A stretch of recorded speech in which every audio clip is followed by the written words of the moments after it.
Right, I want to ask you about China, but I want to go back into that defence question because when you listen to the federal government now, Minister Miles in particular, the Minister for Defence, he talks about our quantum of spending, and at best in a decade we'll be at 2.33. We're around 2% now. A lot of that is an accounting trick because it's a bring forward of money to pay for submarines in the nearer term. It's not all the other defence capability. So I want to get your view on, are we spending enough? And if you were the Minister for Defence, where would you say the money needs to be spent right now? What capability are we missing? What do we need? Well, I think in the broader public debate, one of the challenges we have in this country is that the debate around defence spend is always relative to what we have either previously spent or what another form of government has spent. And of course, what is absent is the question around whether the spend is appropriate relative to the threat.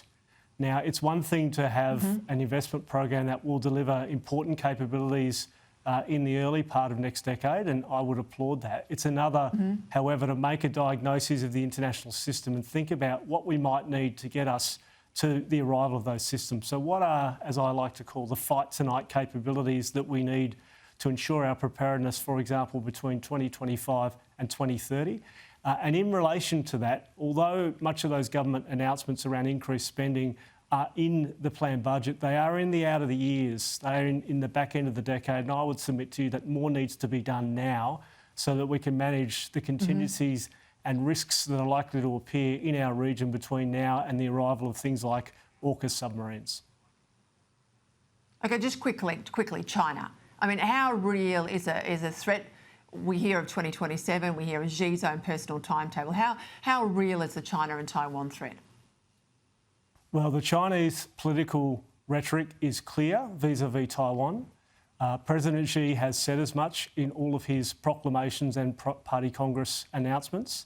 And in other forms of Chinese statecraft, we're seeing what would traditionally constitute hostile acts to include what's happening in cyber and threats to critical infrastructure, and indeed what's happening in what many call the grey zone. So if you're to make a strategic calculus around how China is talking vis-à-vis Taiwan, its ambitions and what it's actually doing in those non-traditional elements of warfare, I think you'd have to come to a judgment that the security situation is at risk and therefore Australia needs to plan accordingly.